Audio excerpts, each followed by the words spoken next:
gente tem que ter uma atenção especial sobre a tromboembolia pulmonar, porque é um assunto que cai muito na prova e que, durante a graduação, a gente tem pouco contato com ele. Pouco.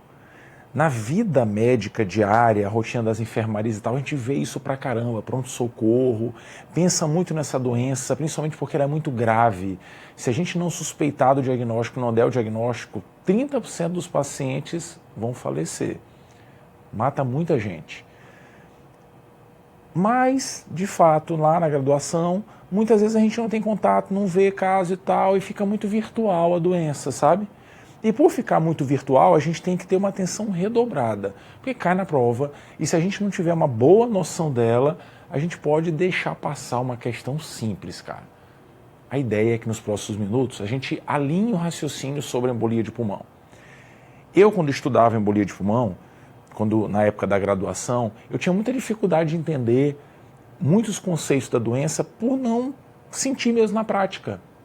E aí, para conseguir começar a aprender, eu tive que usar o raciocínio mais básico de todos, né? Mais básico, mais simples, mais banal e tal. Que é ir do basicão da doença até os entendimentos mais complexos. E o basicão da doença é assim, ó. Tromboembolia pulmonar, cara, nada mais é do que o indivíduo ter um trombo que vai se desprender e embolizar e vai parar na circulação pulmonar. Essa é a doença. Essa é a doença que pode matar até 1/3 das pessoas se a gente não tratar. Assim, Fabrício, eu vou tratar.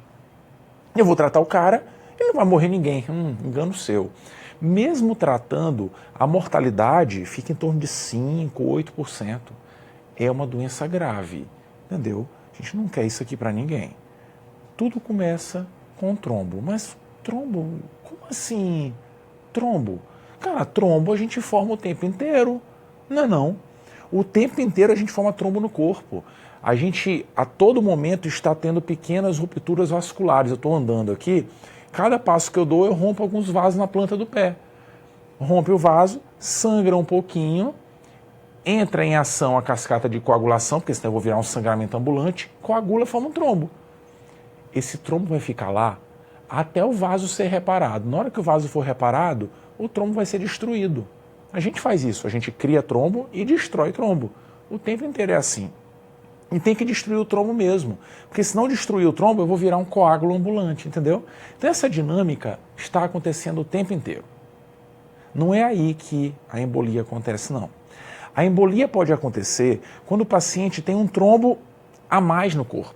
Um trombo que ele não quis fazer, apareceu lá, não sei lá por quê, entendeu? E isso acontece. E a gente sabe disso há muito tempo.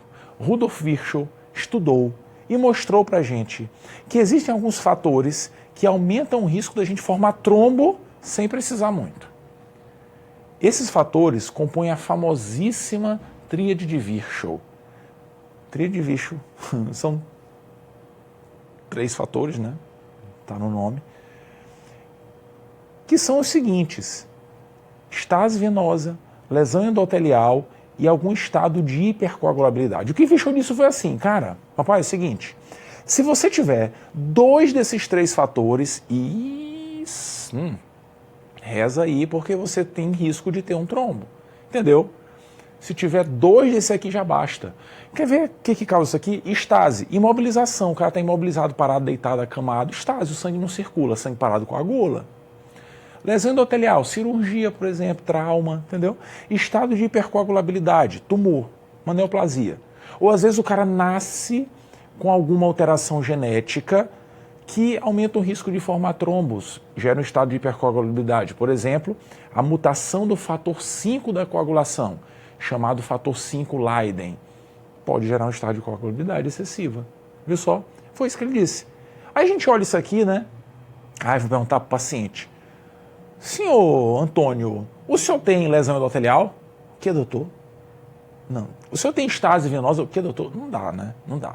Então a gente precisa reconhecer esses fatores aqui, da tríade de Virchow, à luz da rotina diária, né? E a gente reconhece, de fato, os verdadeiros fatores de risco para que o indivíduo tenha uma trombose venosa. Esses fatores são variáveis. A gente conhece muitos. Tem alguns que ajudam mais, outros que ajudam menos. Por exemplo, tem alguns fatores que aumentam muito o risco do paciente ter um evento tromboembólico. Muito. A chance maior que 10 vezes. Por exemplo, o indivíduo tem uma cirurgia ortopédica, fratura ortopédica, aumenta bastante o risco. O cara que já teve embolia no passado, ele está avisando que pode ter de novo. Cara, o maior fator de risco para qualquer coisa na nossa vida é já ter acontecido antes. O maior fator de risco para você bater o carro é já ter batido antes. Pois é. O maior fator de risco de ter uma doença é já ter tido ela antes. Isso é fato. A gente está avisando o mundo, ei, eu tenho chance de ter embolia porque eu já tive uma vez. Entendeu? Eu estou avisando para as pessoas que meu corpo gosta de ter embolia. Enfim, fator de risco. Tem um grupo que é intermediário, mas que aumenta bastante a chance, por exemplo, câncer, uso de contraceptivo oral. E tem um grupo de fatores de risco que é menos emblemático. Diabetes aumenta a chance, aumenta, mas é um tiquinho. Hipertensão também. Não é um fator fundamental, ele ajuda, vai, misturado com outras coisas. Mas esses dois grupos, o primeiro e o segundo grupo, são grupos que nos preocupam. Sempre que estiverem presentes, a gente se estressa, porque eles podem ser a chave para a gente pensar no diagnóstico de embolia. Tem coisa aqui, gravidez, pois é, gravidez é um fator de risco para embolia. Viu só? Na prova, por sinal, a questão é sempre bem contextualizada, né? Então o examinador, ele vai mostrar um caso que o paciente tem um trombo, que vai parar no pulmão, que vai dar sintomas e tal, mas ele vai mostrar o fator de risco. Geralmente eles fazem isso. Ele diz assim, é um paciente que teve uma fratura inferior, fez uma artroplastia, entendeu? Ele contextualiza falando dos fatores de risco. Ah, Fabrício, na prática também não é sempre assim? Eu não vou encontrar esses fatores? Não, nem sempre a gente encontra. Às vezes a gente vai se deparar com um paciente e a gente vai perguntar, e aí, você tem esses fatores aí? Que fator? Aquele da tríade de Virchow, tem ou não tem? Tem não. Às vezes não tem uma motivação clara, entendeu? Tem casos que a gente até investiga depois, se a pessoa tem algum fator hereditário que possa ter justificado o trombo, são as famosas trombofilias hereditárias. Mas mesmo assim, às vezes a gente não encontra nada, entendeu? Na prova, tradicionalmente, vem fator de risco, porque o examinador quer deixar muito claro que se trata da doença. Beleza? Então, entender a formação do trombo é valioso. Tem alguma coisa por trás, ainda que às vezes a gente não encontre. Aí o cara forma o trombo pode embolizar e pode parar no pulmão. Beleza. Ah, eu só acredito vendo, Fabrício. Tá bom, tá aqui, ó, corpinho bonitinho. Sistema venoso, geralmente o trombo aparece no território iliofemoral, é onde mais frequentemente ele surge, solta um pedacinho que sobe, vai parar lá na circulação pulmonar, entupiu a artéria pulmonar. Caramba, entupiu a artéria pulmonar, o cara vai morrer por causa do pulmão. Vai morrer de falta de ar, Fabrício. Muita atenção. A embolia pode matar, não porque entope a artéria pulmonar e atrapalha a troca gasosa, não é isso não. Para entender por que a embolia é uma doença grave, a gente tem que ver outra coisa. Tem que entrar no cenário romântico, sabe? Romantismo, coração e tal. Mais romântico ainda, dois corações, porque são dois mesmo, né? A gente tem o coração do lado direito e do lado esquerdo. O coração do lado direito manda o fluxo sanguíneo débito cardíaco para o pulmão, através da artéria pulmonar, e do lado esquerdo, a aorta e tal, para o corpo inteiro. Beleza? Representação básica e tal, só para contextualizar. Tudo bem. Aí o cara vai ter embolia, né? O trombo chega na circulação direita, para na artéria pulmonar. Puf, entupiu a artéria pulmonar. Cara, na hora que entope a artéria pulmonar, o coração direito fica desesperado. Porque ele é fraco, preguiçoso. Ele não gosta de trabalhar contra obstrução. Ele não gosta de trabalhar contra resistência. Ele não gosta de trabalhar com muito esforço. Não gosta. Mas agora ele vai ter que fazer esforço, porque a artéria pulmonar está entupida. Entendeu? Resultado, ele fica sobrecarregado. Normalmente ele dilata um pouquinho. A gente nem percebe muitas vezes. Às vezes dilata até um pouquinho mais, a gente nem percebe também. Entendeu? Agora, se ele passar da conta nessa dilatação, porque ele não está conseguindo mandar o sangue para lá, ele vai ter que dilatar para algum lugar, né? Aí ele olha para frente, tem o externo. Olha para um lado, está o pulmão. Aí fala, peraí, eu vou empurrar para o lado do coração esquerdo, meu filho. Você que é meu irmão aí, chega um pouquinho para o lado aí que eu vou te empurrar. Entendeu? Ele começa a crescer mais se a doença for muito grave, está muito entupida a artéria pulmonar, ou era um paciente que já não tinha um coração muito bom, e ele começa a dilatar tanto que ele comprime o coração esquerdo vai ficando pequenininho. Entendeu? vai diminuindo de tamanho o coração esquerdo. Qual é o problema do coração esquerdo diminuir de tamanho? É que o coração esquerdo é que manda sangue para o corpo, cara.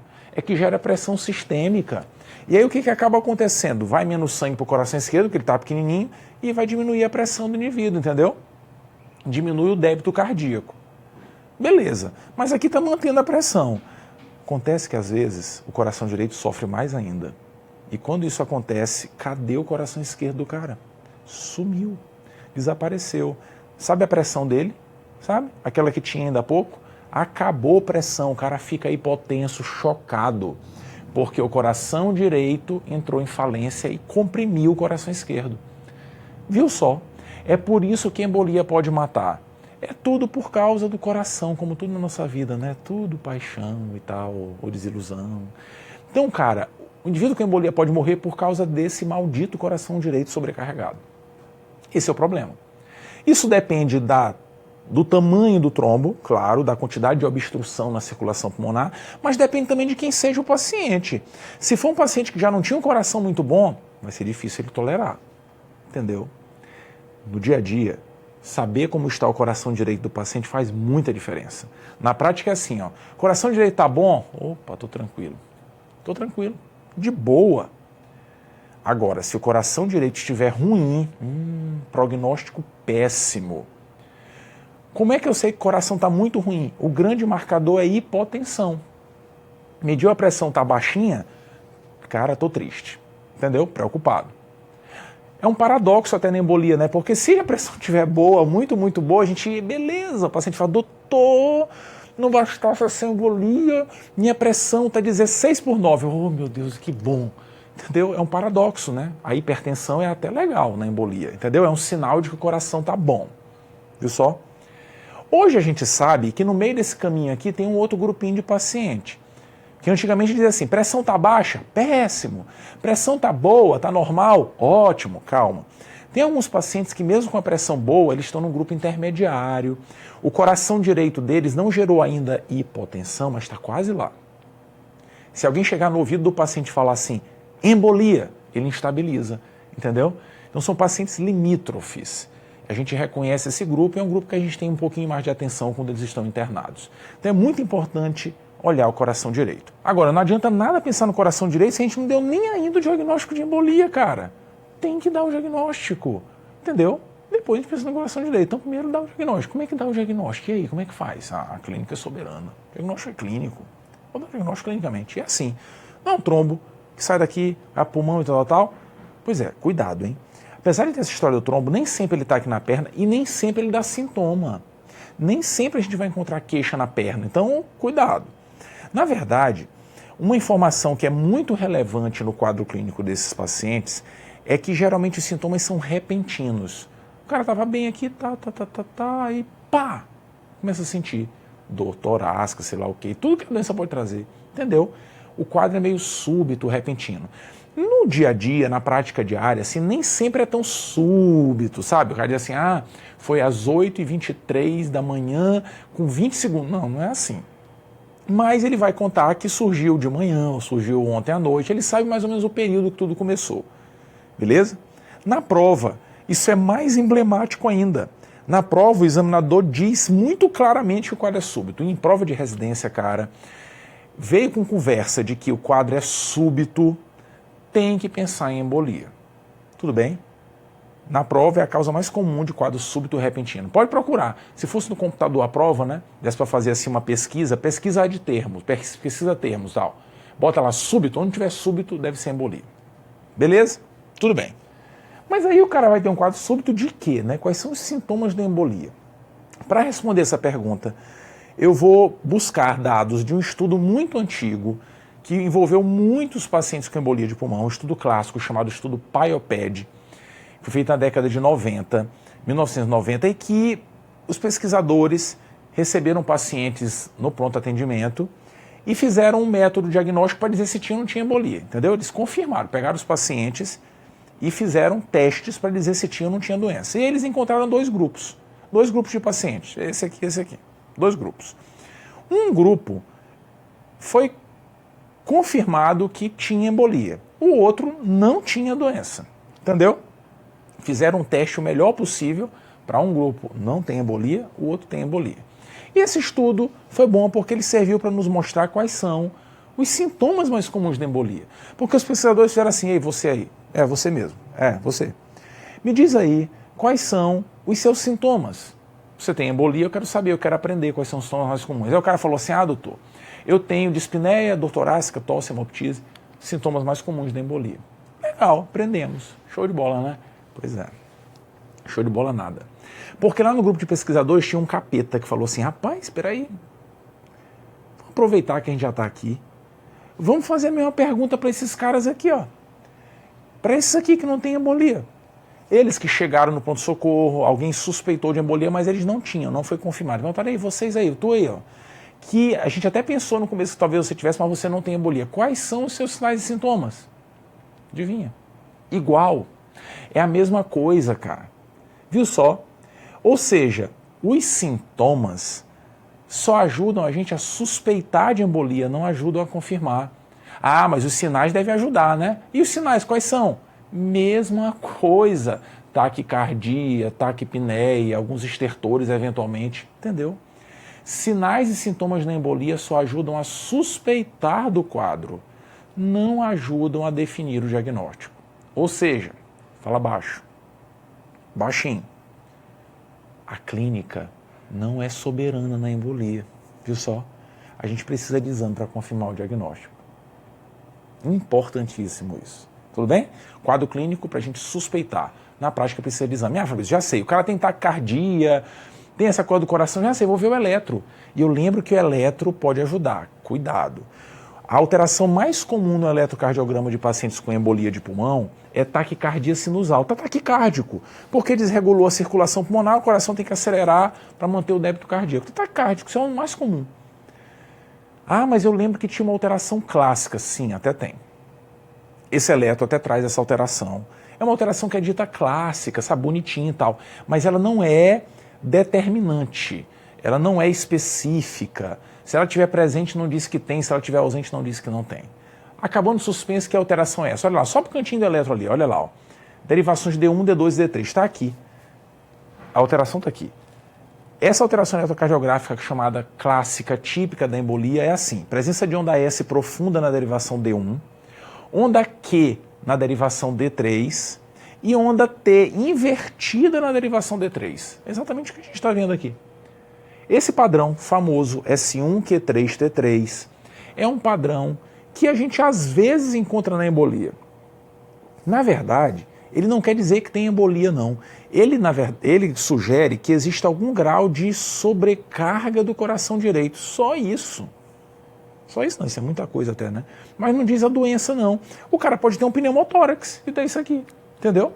E tem um monte de gente que tem embolia e que não tem essa alteração. Então, cara, isso aqui é clássico, a prova gosta de perguntar às vezes, mas não é dado para fechar diagnóstico.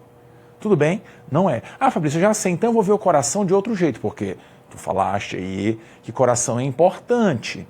Se o cara tiver hipotensão, eu já sei que o coração dele está ruim. Mas eu posso aqui nesses outros pacientes, para saber se ele está no grupo muito bom, no grupo intermediário, fazer exame, não posso? Cara, a gente até pode. Por exemplo, hoje em dia, a gente tradicionalmente tem investigado o coração direito dos pacientes pedindo o eco, e no eco dá para ver o coração direito se está sofrendo ou não, ou através de algumas substâncias, por exemplo, o BNP. Lembra da insuficiência cardíaca? O peptídeo natriurético cerebral? Sempre que a parede do coração estiver sobrecarregada, ela vai liberar o BNP. É um indício de insuficiência cardíaca, né? Aqui no caso, direita. Não. Troponina, parede está estressada do ventrículo, pode sofrer isquemia relativa e pode elevar a troponina. Então esses são dados que podem sugerir que o coração direito do paciente não está bom. Isso define que tem embolia? Não, de jeito nenhum. Mas de jeito nenhum. Essas informações são importantes depois que a gente sabe que o paciente tem embolia, entendeu? Então, cara, deixa esse negócio de coração para depois. Primeiro, vamos ver se tem esse coágulo no pulmão mesmo. Então vamos olhar o pulmão. Eu quero olhar o pulmão. Como é que a gente olha o pulmão? Radiografia? É um exame simples, banal. Veja o pulmão. Só que não. A embolia não é uma doença vascular. Tem um coágulo dentro do vaso. A gente não vê vaso muito bem na radiografia, cara. Então, às vezes, na verdade até muitas vezes, a radiografia vem normal na embolia. Normal. Se a gente pegar todo mundo que tem embolia no mundo afora, a maioria vai ter alguma alteração, sabe, na radiografia. Mas muitas vezes vai estar normal, porque a gente não vê vaso. Doença que dá alteração na radiografia é pneumonia, doenças da pleura, entendeu? Não aparece a mancha no pulmão. Embolia é doença do vaso, cara. Não dá pra ver, não. Não dá. Às vezes tem um pequeno derrame pleural, algumas atelectasias espalhadas pelo pulmão, isso pode acontecer. Mas geralmente, assim, geralmente não, muitas vezes estará normal a radiografia. Ah, Fabrício, mas eu lembro, eu já estudei isso, que existem algumas alterações que se diz assim, são típicas de embolia. Não tem. Eu não queria, mas vou falar. Tem sim.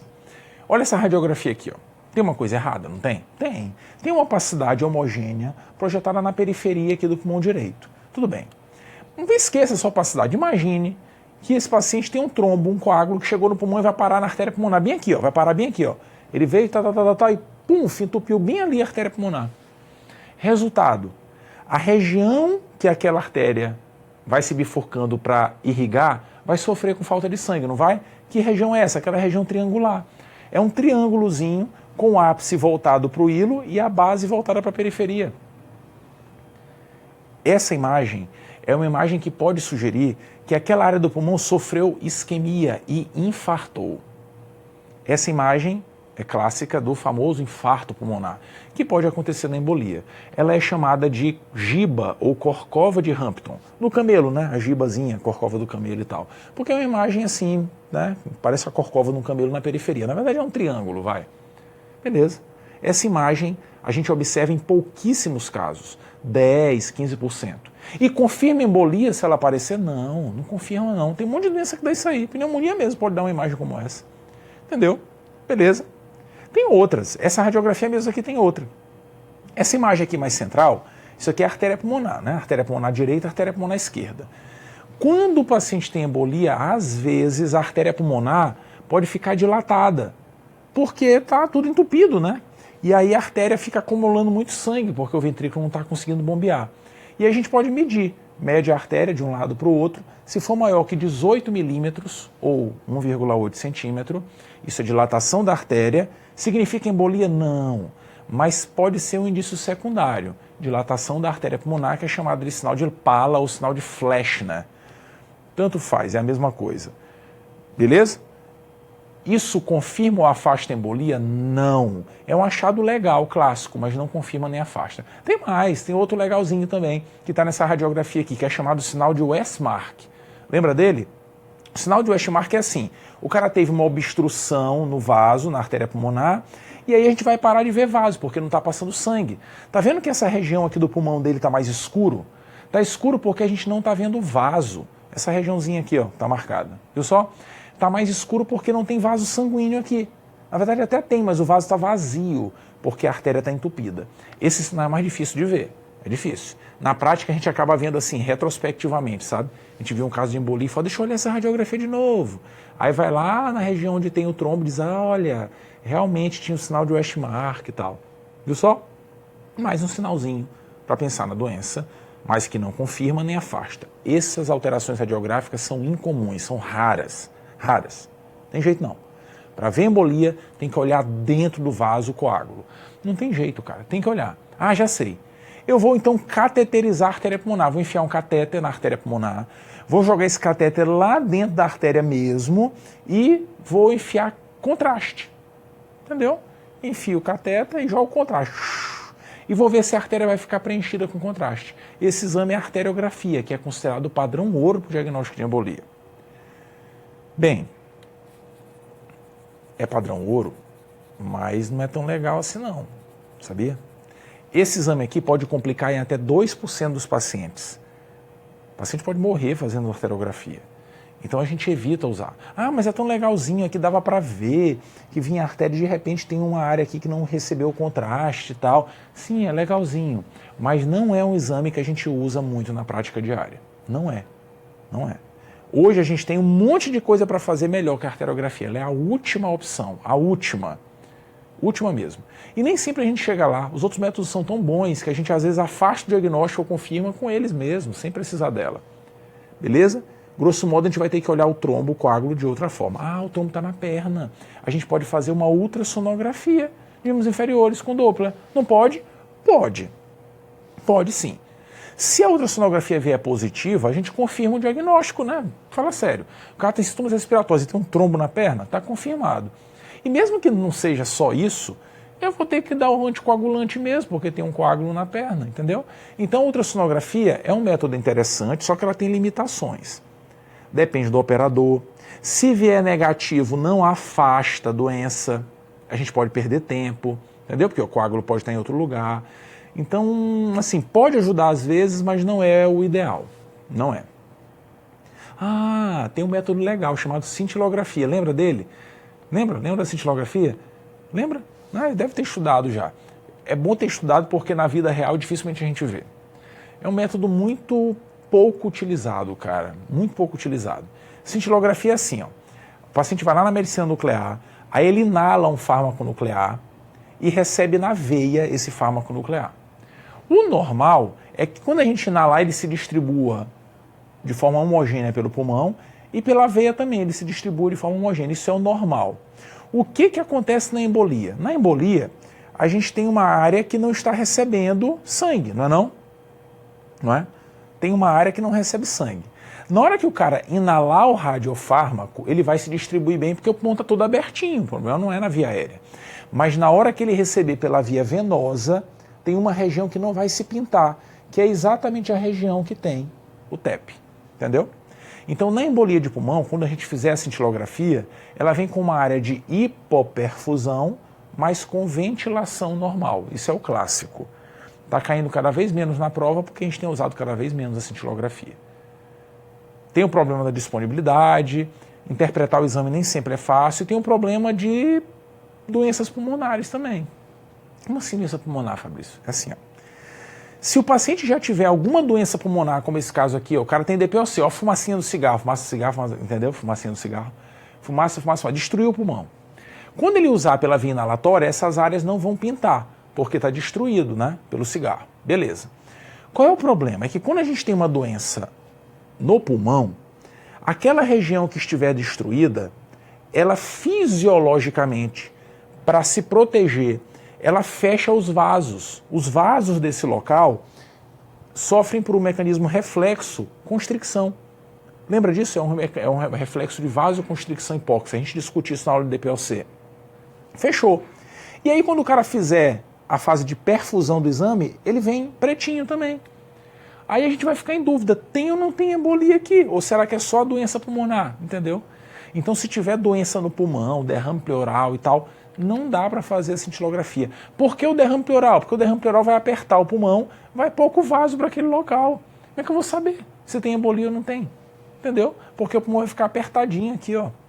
Entendeu? Então a cintilografia tem limitação.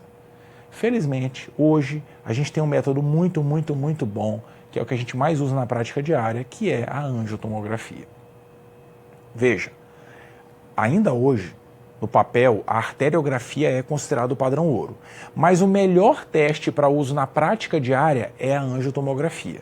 O conceito de melhor teste envolve uma série de coisas, né? Envolve custo, envolve disponibilidade, envolve a capacidade de dar o diagnóstico ou de afastar, envolve a capacidade de fornecer diagnósticos diferenciais. E a angiotomografia é ótima para isso.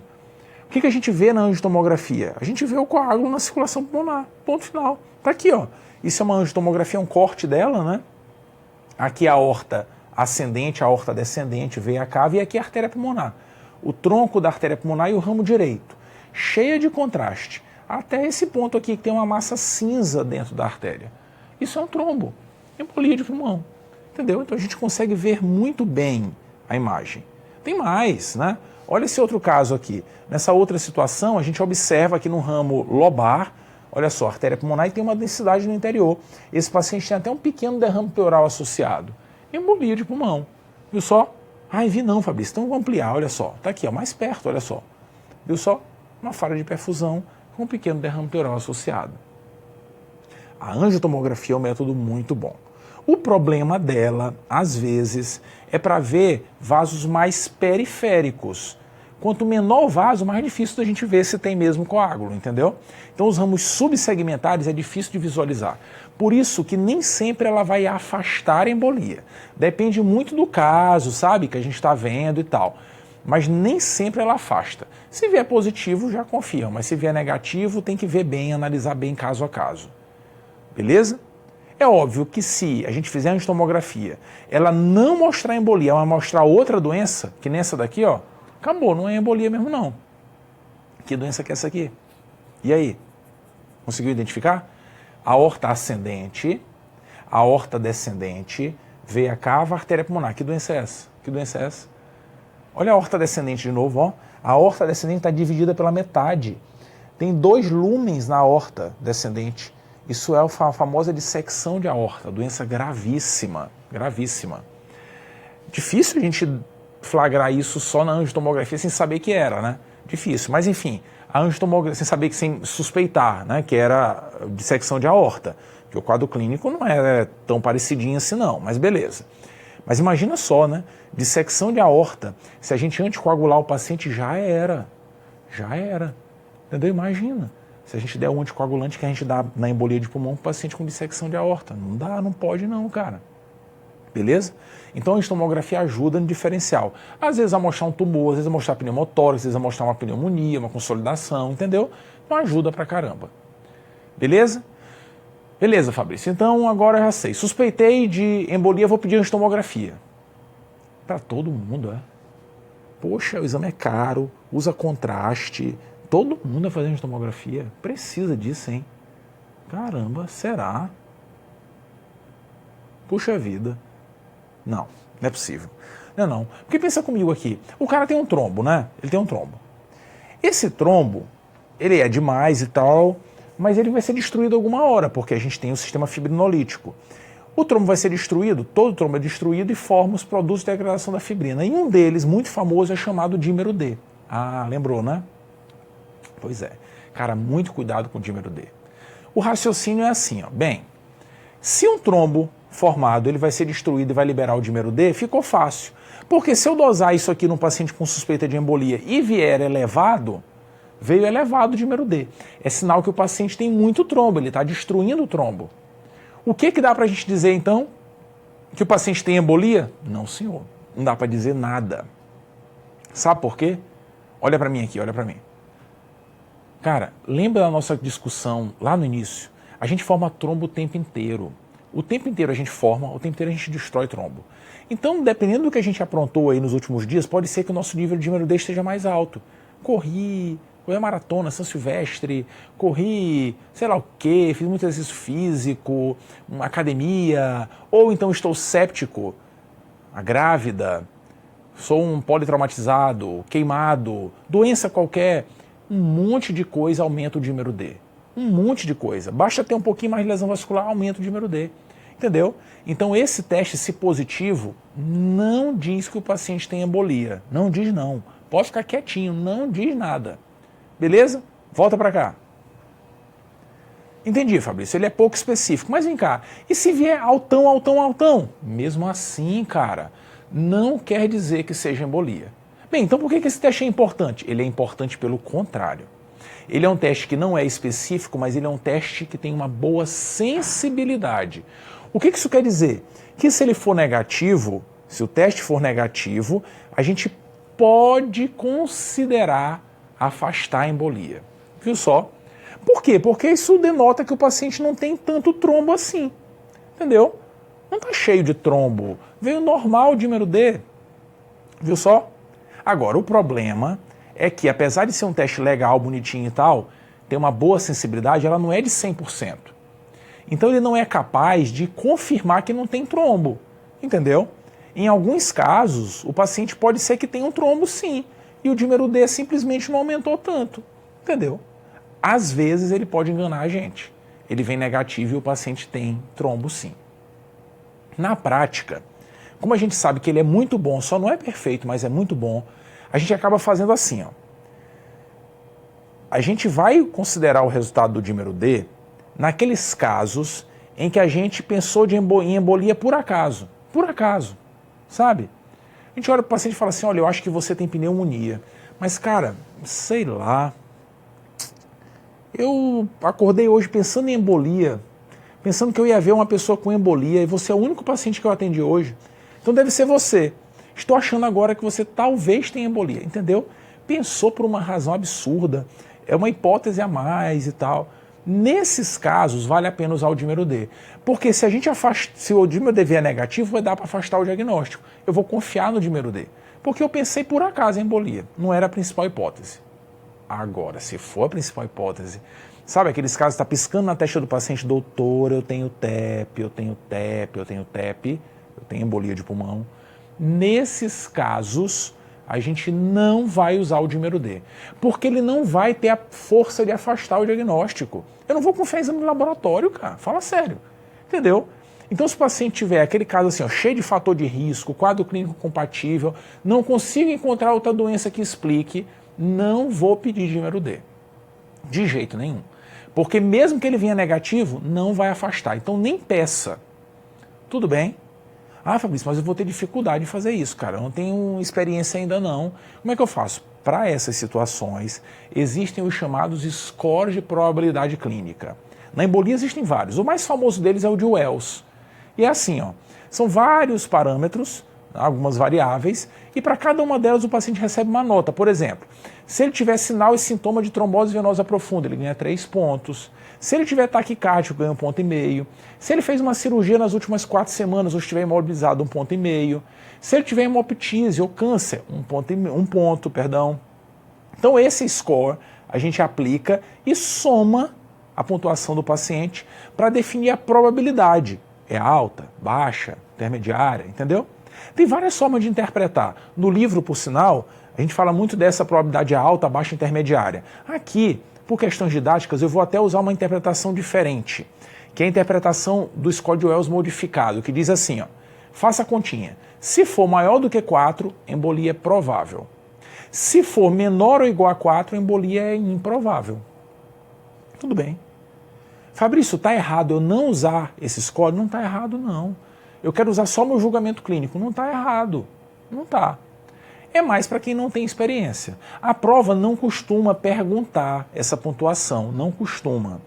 Na prova, o examinador vai deixar muito claro se parece ou não parece embolia. Vai por mim. Dá uma olhada nas questões depois. Ele deixa muito claro. Quando ele quer dizer que pode ser embolia, ele pinta o quadro com perfeição. Bota fator de risco, quadro súbito, entendeu? Beleza. O ponto é que a gente precisa definir. É provável ou não é? Se for provável, que exame que a gente vai fazer? Angiotomografia. Não tem negócio de dímero D, não. A gente vai pedir dímero D naqueles casos em que pareça improvável. Beleza? Aí sim, se ele for negativo, afasta o diagnóstico. Tudo bem? Olha a questão aqui, ó. Apesar dos avanços diagnósticos terapêuticos, o TEP permanece com altas taxas de morbidade e mortalidade. Com relação a essa enfermidade, essa é a alternativa correta. Olha só, vamos de baixo para cima. Vai por mim, de baixo para cima. Letra E. A presença de derrame pleural rico em desidrogenase lática em pacientes com dor torácica é patognomônica de TEP. Não, isso a gente discutiu outra aula, mas o derrame pleural com desidrogenase lática significa que é um derrame inflamatório. Um monte de coisa dá isso, pneumonia, tuberculose, neoplasia, não é nada de patognomônico de TEP, não. Letra D. Na atualidade, para confirmar a embolia, é necessária uma tomografia de tórax alterada, associada a 2 fatores de risco. Não. Se o quadro clínico for compatível e tiver alteração tomográfica, acabou a conversa. Precisa de 2 fatores de risco. Letra C. Na radiografia simples de tórax, os sinais de Hampton e o Ashmark são visualizados em mais de 60%. Não, 10, 15% dos casos, são raros. Letra B. A gasometria em pacientes com TEP mostra importante hipóxia e hipercapnia. Não, senhor. Na gasometria arterial, o achado mais comum é hipocapnia.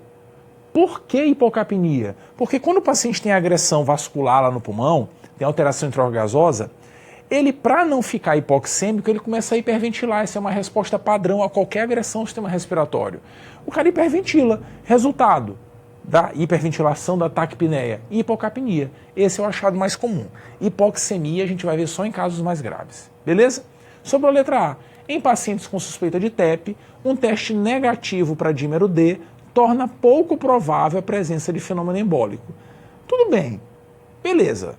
Uma sentença global assim, posso até considerar como certa, mas tem que lembrar que depende da probabilidade. Se for um paciente com probabilidade elevada de embolia, não vou fazer essa brincadeira não, vou continuar pensando na doença. Tudo bem? Olha essa questão aqui, ó. 60 anos, com história de acidente vascular encefálico isquêmico há 1 mês, em tratamento para neoplasia de próstata, fez cirurgia há 4 meses, tem dispneia súbita. Tem que pensar em embolia. Tem que pensar, cara. E hipoxemia, olha só. Ao exame físico, taquipneico, a pressão tá boa, taquicárdico, saturação 90% com oxigênio. Teve um quadro súbito com alteração de troca gasosa já. Tem fator de risco para embolia? Ou se tem. Teve um acidente vascular encefálico isquêmico, mostra que tem alteração endotelial e tem neoplasia. Fala sério. Beleza? Então, é fator de risco. Sendo a embolia pulmonar a hipótese diagnóstica mais provável, qual deve ser o exame solicitado nesse caso? Então ele nem fala, ele já diz logo, ó, deve ser embolia, é o mais provável. A gente tem que esquecer o resto desse cenário, né? Ele acabou de dizer que é o mais provável, ponto final. Tudo bem? Então nesse cenário, qual é o exame que deve ser solicitado? E aí, se embolia for o mais provável, a gente vai pedir angiotomografia? Ah, pode pedir, né? É o mais provável. Doppler membros inferiores, se for negativo, não afasta. É melhor não pedir de cara. Dímero D, não. Não, porque embolia é a hipótese mais provável. Se ele vier negativo, não afasta. Se vier positivo, não confirma. Letra D, ressonância de tórax não ajuda em nada. E letra E, radiografia de tórax não. Nós vimos que ela atrapalha pra caramba, porque a gente, na maioria das vezes, boa parte das vezes, vai ver um exame normal, né? Só para falar da ressonância, a ressonância não serve para nada para ver o parênquima pulmonar. Ela pode ser interessante para ver o coração, função cardíaca, né? Ressonância do coração e tal. Mas para ver TEP, para ver o parênquima pulmonar é péssima. Resposta certa, a angiotomografia. Por quê? Porque a probabilidade clínica era elevada, foi ele mesmo que falou, o examinador. Tudo bem? Acabou a conversa. Beleza? Sabemos diagnosticar embolia de pulmão. Show de bola? Beleza? Tudo bem. Na prática é assim, escolhi fazer angiotomografia, ela veio negativa, e aí o que eu faço? Depende. Depende do quadro clínico. A suspeita ainda é alta de TEP ou agora na angiotomografia a gente viu alguma outra alteração, entendeu? Se a gente continuar pensando em TEP, tem que pedir outro exame, porque a angiotomografia não pode afastar definitivamente não, às vezes. Então a gente pede outro, por exemplo, a ultrassonografia ou a cintilografia, aquilo que a gente tiver à disposição. Continuo pensando mesmo assim, a arteriografia é o jeito, entendeu? Beleza? Então, o resultado negativo, o próximo passo vai depender do que esteja à nossa frente. Aí não tem verdade absoluta. Beleza? Sabemos diagnosticar, falta só tratar. Falta só tratar. Aí é moleza. É só recorrer ao nome da doença. Não é tromboembolia pulmonar? Não tem um trombo? Vou usar um trombolítico. Não é não? Quase. Porque trombolítico tem um problema, cara. É que trombolítico sangra, né? Sangra muito. Então não dá para usar em todo mundo. Em quem que a gente vai usar? Bem, eu vou usar naquele que tá feia a coisa, né? Um paciente grave, que está muito mal, não é não? E na embolia estar grave, lembra o que é? O que é ser grave com embolia de pulmão? Embolia denota a gravidade quando o paciente tem disfunção do coração. É isso que significa gravidade. Ou seja, quando o cara está bonzinho, um coração bom, não vou fazer nada. Se eu der trombolítico para ele, a melhora vai ser muito pequena e ele tem um risco de sangramento. A gente vai pensar em um trombolítico para aquele cara lá de baixo. Aquele lá que tem hipotensão, choque, é o candidato ao uso trombolítico. Ponto. Um monte de questão pergunta isso. Quando indicar trombólise na embolia de pulmão? Quando o paciente tiver hipotensão, tiver instabilidade hemodinâmica. Tudo bem? E os caras do meio do caminho aqui, a gente faz alguma coisa? Tradicionalmente, não. Antigamente até se recomendava trombolizar, quase todos. Hoje a gente decide individualmente. Mas, grosso modo, a recomendação, na maioria das vezes, é de não usar o trombolítico. Um caso ou outro a gente pode considerar, mas na maioria das vezes a gente não vai fazer isso não. Tudo bem? Então, como é que a gente trata? O tratamento, na verdade, a ideia do tratamento da embolia é evitar que o paciente tenha um novo coágulo, é isso. Deixa o coágulo lá, deixa que o paciente mesmo vai tirar o coágulo, isso que acontece. A gente mesmo reabsorve o coágulo e a gente vai dar um tratamento para evitar que aconteça de novo. Que tratamento é esse? Anticoagulação. Ponto. Classicamente, na embolia, a anticoagulação é feita com heparina, não fracionada ou de baixo peso. associado a um anticoagulante oral, classicamente a varfarina.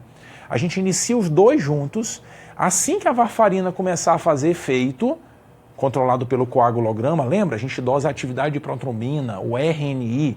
Assim que fizer efeito, a gente suspende a heparina e o paciente estiver bem, pode ir para casa. Esse é o tratamento padrão.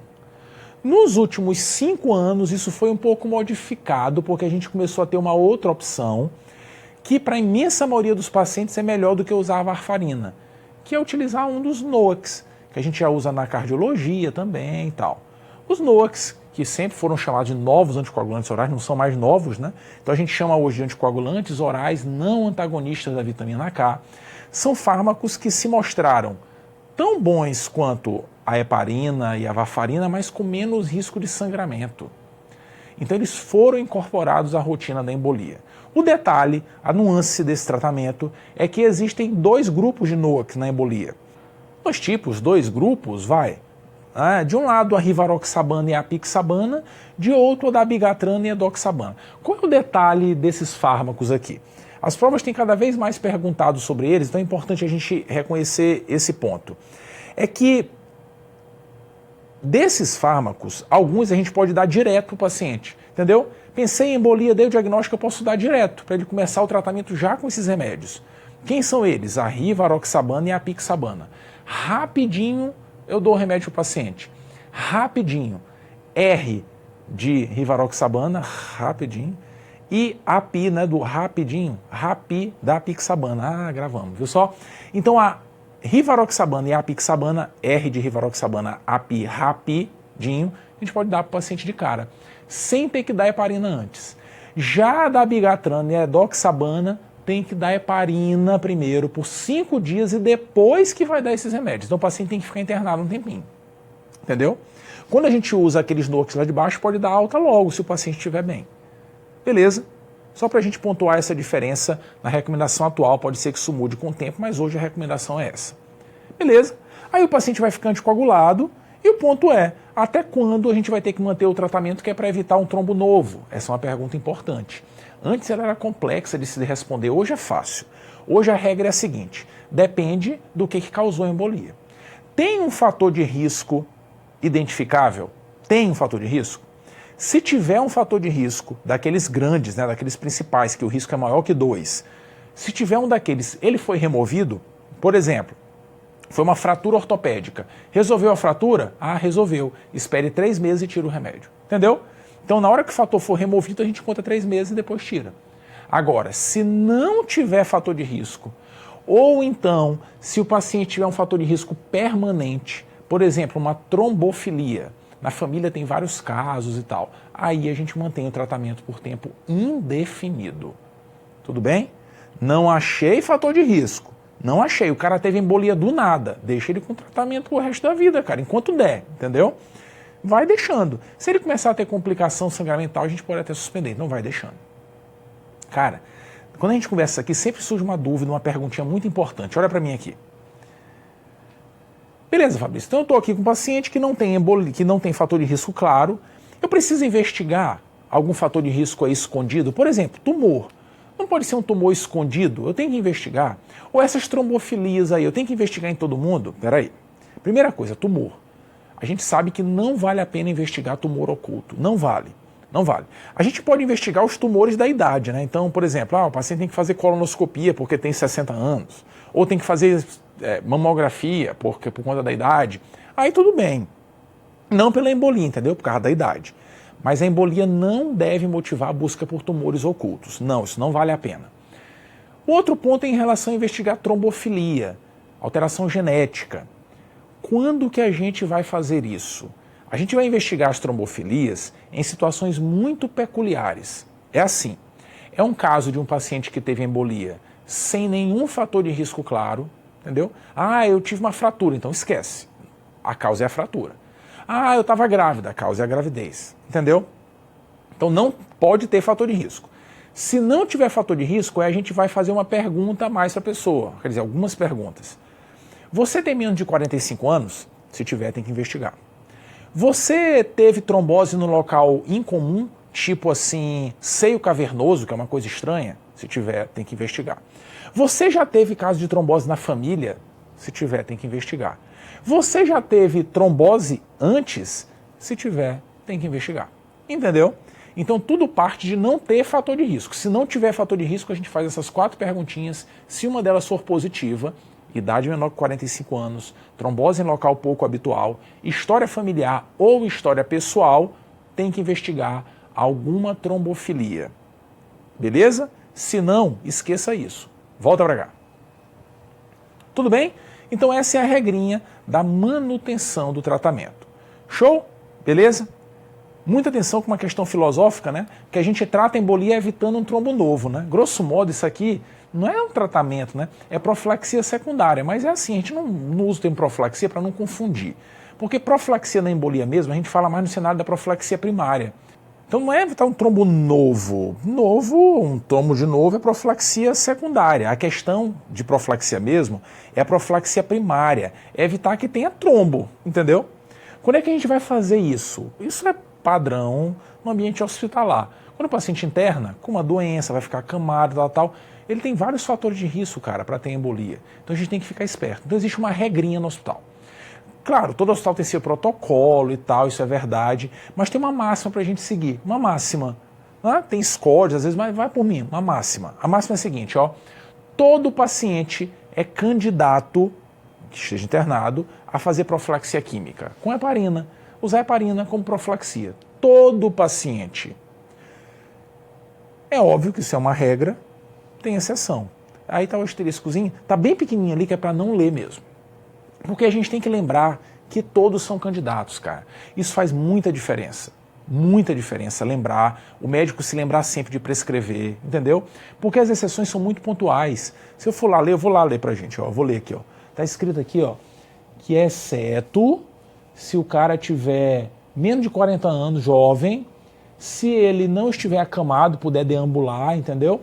E se ele não tiver doença importante. Doença, comorbidez, insuficiência cardíaca, insuficiência renal, entendeu? É isso que está escrito ali, vai por mim, é isso. Sacou? Então, grosso modo, essa que é a ideia. Só se o cara estiver muito bem ativo e tal, que não vai fazer profilaxia, não tem que fazer. Isso faz muita diferença. Já fez uma pesquisa há muito tempo atrás que era assim, era o controle eletrônico que sempre avisava o médico, ei, você está esquecendo de prescrever profilaxia. Isso mudou a incidência de eventos tromboembólicos nesse hospital. Entendeu? Então é muito importante lembrar, essa é a regrinha básica. Aí cada hospital tem o seu protocolo, a gente não vai discutir isso agora, não vem ao caso, a ideia é lembrar a mensagem. Beleza? Tudo bem? Fechando tudo aí, ó, resumão da vida real. Olha só como é fácil, resumão na terra dos emojis, olha aí, ó, pensei em embolia, suspeitei. Beleza, depois que eu suspeitei de embolia, tem que avaliar a probabilidade. Tem que saber qual é a probabilidade da doença. É alta, baixa e tal, entendeu? Esse é o ponto. Se a probabilidade for baixa, se for improvável, sei lá, a gente pode pedir o dímero D. Agora, se não for, já dá a primeira dose do anticoagulante e pede a angiotomografia. Por que a gente dá logo o remédio? Porque não pode esperar muito tempo, cara. A doença é grave, entendeu? Mas tudo bem. Naquele caso lá que a gente pensou pouco, pediu o dímero D, se ele vier negativo, tchau, tchau, papai. Acabou a conversa. Você não tem embolia, vá para outra aula. Entendeu? Ali afasta. Se for positivo, confirma? Não. Se for positivo, vai fazer a angiotomografia. Entendeu? Tem que fazer a angiotomografia. Então o dímero D ele vai servir ele no meio do caminho para ver se faz ou não faz a angiotomografia. Para isso que ele serve. E se a angiotomografia vier negativa? Se vier negativa, a gente tem que pensar se vale a pena fazer outro teste. Depende. Depende do caso. Entendeu? Depende da situação. Aí não dá nem para discutir, para inventar um caso, mas depende. X. Se a angiotomografia vier positiva, está confirmado o diagnóstico aí, é tratar. Como é que a gente trata? Depende do coração. Hipotensão, instabilidade hemodinâmica, trombolítico. Se o coração estiver bom, anticoagulação. Beleza? Fechou? A gente está sabendo tudo, cara. Olha a questão aí, ó. Gestante, gestante, fator de risco. Na 10ª semana, teve trombose venosa e embolia pulmonar após uma viagem aérea prolongada. Essa questão é legal para lembrar que a gestação é fator de risco, mas geralmente ela é fator de risco no 2º e 3º trimestre. Aqui no primeiro trimestre ainda não é não, sabia? Não é. Então provavelmente aqui deve ter sido estase venosa pela viagem, né? Que acabou facilitando. É provável que tenha sido isso. Mas enfim, tem embolia. Ele pergunta qual é o tratamento de escolha para o caso. Vou anticoagular, né? Não é não? Ah, cara, é grávida. Será que dá para usar todos os remédios? E aí?